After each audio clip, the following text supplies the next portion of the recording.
Hey, good morning everybody. It's Tuck, it's a snowy Monday morning out today. And on my next video I said I was going to show you some of the little toys I have in the back of my truck, but it's -5, it snowed, not very nice out. That's right, yeah, your bathroom. It snowed in your bathroom. Anyways, so Tucker and I are going to show you another safety tip today. Thanks and stick around.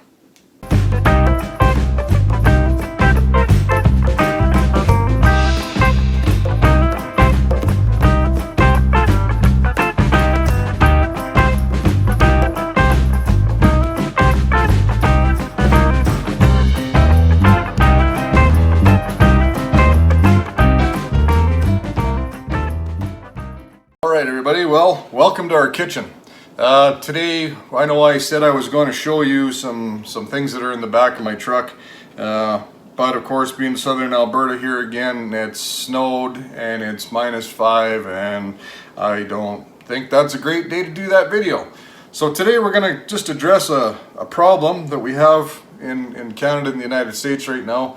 I'm certainly not telling you what to do, I'm just telling you what we do. I'm not trying to give you advice here, but I think we all know that hand sanitizer pretty much non-existent in Canada and the United States right now. I know the odd shipments come around and people panic and they're hoarding it, and it's not going to stop the current situation of what's going on in the world, but you certainly can do what you can do to protect yourself.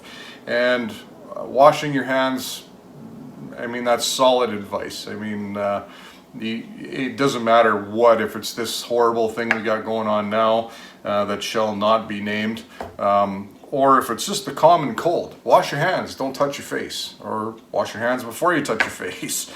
Anyways, what I'm going to talk about today, so if you're out and about, you're using the ATM machines and you're using the machine at the grocery store to pay for your groceries, you've touched things other people have touched. And experts are telling us that this little greebly that we've got going around here now can last on hard surfaces for 10 days or more.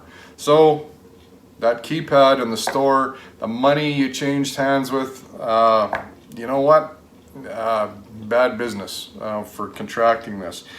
So as we're running out of sanitizer, I know there are other videos out for this, and I just want to let you know what we do. Not everybody has seen those videos, so the more people that do them, I guess the better they get around, and the more readily available information is for people to help protect themselves. So all we do, I just have this bottle just because it's a pump bottle. I like to pump on it, and it's, you know, it's only a third full, so I'm going to fill that up. You need a mixing bowl, something, you know, I'm just using a clear one so that you can kind of see what goes on. I'm going to use just a standard whisk. All this is just aloe vera gel, and you need to get the gel just for sunburns and stuff like that. So that's all that is a dry skin sunburned aloe vera gel thing. And then we have 99% isopropyl alcohol. I don't know if it's true or not. Somebody told me in the States you can't get 99%, that 91 is the highest you can get. I don't know if that's true or not. Feel free to correct me down here if it's not true, or if it is true. And then just a standard little funnel for filling that up. So anyways, I'll get set up here and I'll show you how to make sanitizer for your hands. To take a little bottle, you know, you can fill your little bottles that you put in your pocket to take with you. The aloe vera will keep you from, you know, quite drying your skin out as bad from the alcohol, because let's face it, that's all that this is. It says right on it that it's isopropyl alcohol and aloe vera. So we're going to build almost literally the same thing, and at the right ratios, this is as effective as this is. So if you cannot get 99%, and you can get 90 or 91, that's excellent. But if you're stuck only being able to get like 70%, I've seen 70 and 50. We're just going to increase the ratio of alcohol if you've only got 70%, and it's going to be better than nothing. And we'll talk about the trick to using a lower grade of, or well, less alcohol content solution at the end of this video. So anyways, let me get set up here and we'll get started. Okay, to get started here, get your bowl. I'm just using a clear one just for the video so you can see the mixture inside.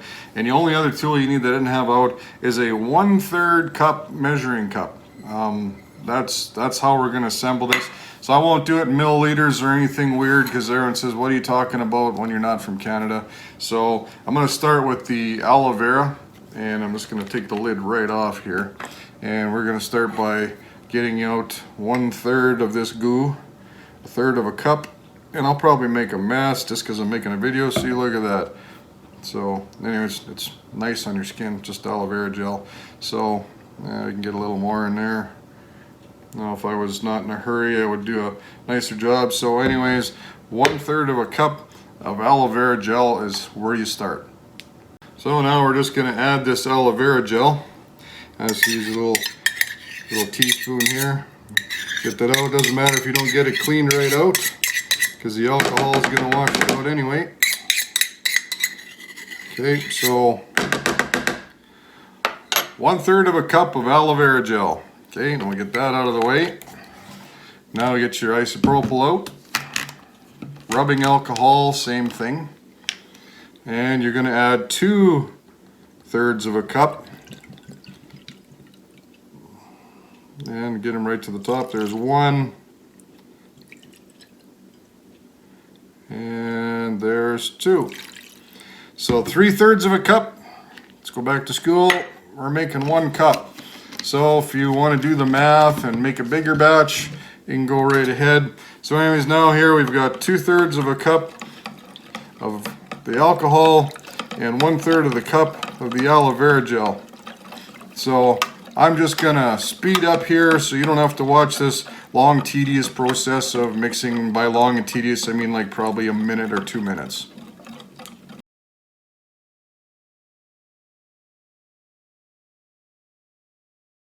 All right, so you notice that it turned kind of milky. That's normal. That's what it's supposed to do. And it's quite thin right now. It's very watery. You can, depending on the brand of aloe you buy, some just teeny little flakes of the actual aloe vera plant in there. If yours is the kind without it, just go till there's no more lumps and chunks. So that took me about 2 minutes. Now I used this because it's easier for the video. I think if I was gonna want to make more, I wouldn't use a shallow little dish like this. Use something deep. And I bet you, don't tell your wife this or your husband, whoever does the cooking, but I bet you could put it in your gravy mixer, shake it up really good, and you would have a solution to that there and then. So anyways, now we have this solution prepared. What's going to happen is this is going to start to thicken up and re-gel again. So now is a great time to go ahead and get your whatever. And you know what? You don't have to have a pump bottle.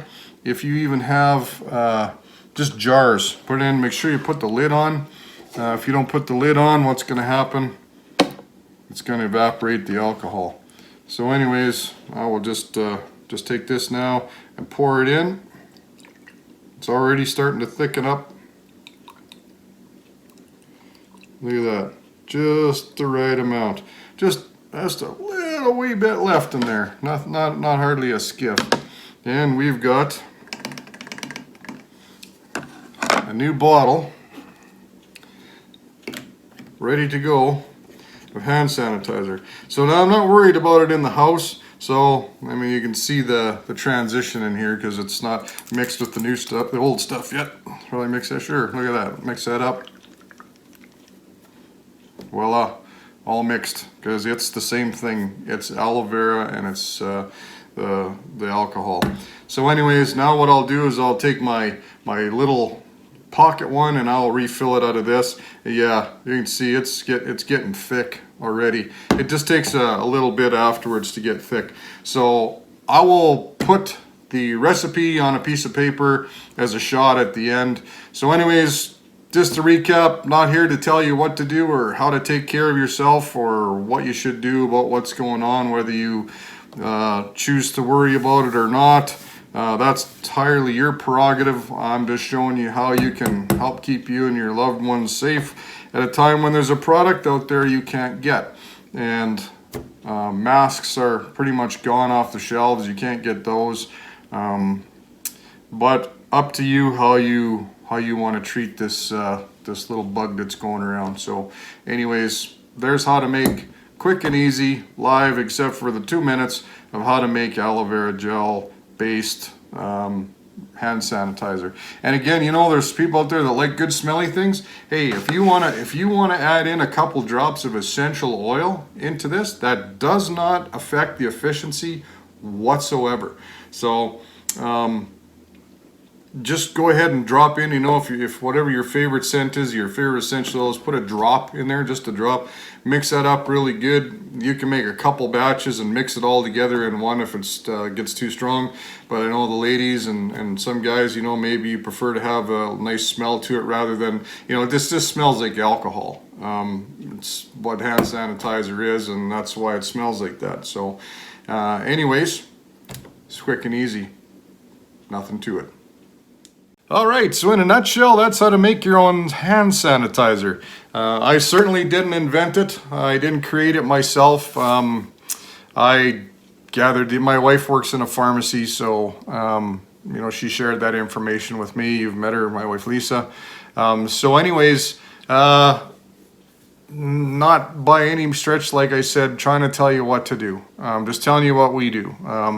Because there is no availability of it in the stores, don't want to be out there without it, mucking with you know, the teller machines and everything else, and money, and you don't readily have a sink with soap and water, which is soap washing your hands. We've been doing it our whole lives. It's nothing new just because this bug is going around.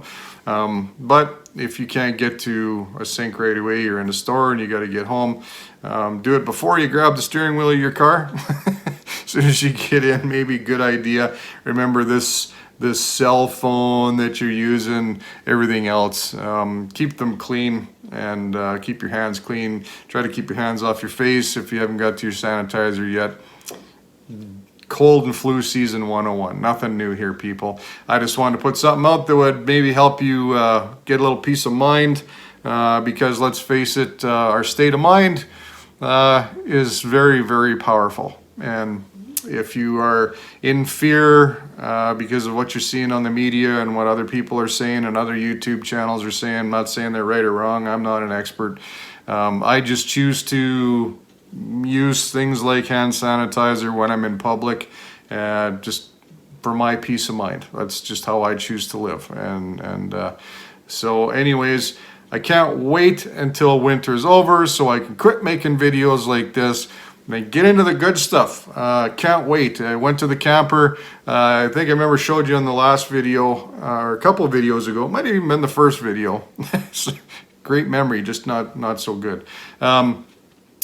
Is I had no power in my RV, and I thought, I can't remember if I turned that master switch off or not. And then I couldn't remember because our solar system we had put on last year, does that still charge when that switch is off? Can't remember that either. So it was killing me. The OCD was kicking in. Went back there yesterday, and sure enough, flicked that switch, full battery power. The panels are doing what they're supposed to do. The charging system's doing what it's supposed to do. So, and it was like, can't wait for camping season. It's coming. Spring is just around the corner, everybody. So anyways, that's my tip for the day. Hopefully some of you find it handy, and no pun intended. And stay safe, and see you next time.